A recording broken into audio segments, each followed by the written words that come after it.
আসসালামু আলাইকুম এভরিওয়ান।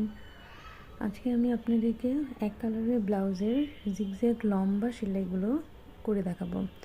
আমি এই লম্বা সেলাইগুলো ব্যাক স্টিচ দিয়ে করছি।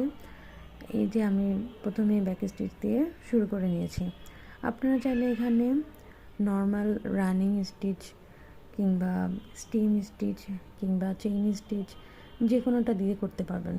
ব্যাক স্টিচ দিয়ে করতে হবে এমন কোনো কথা নেই, কিন্তু সেলাইটা যাতে ছোট ছোট হয় এবং দেখতে ভালো দেখায় এদিকে খেয়াল রাখবেন।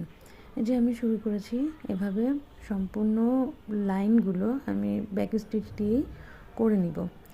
আর এখন হ্যান্ড এমব্রয়ডারিতে ব্যাক স্টিচটাই অনেক বেশি চলে, তাই দেখতেও ভালো লাগে, এজন্য আমি ব্যাক স্টিচটা দিয়েই করে নিচ্ছি।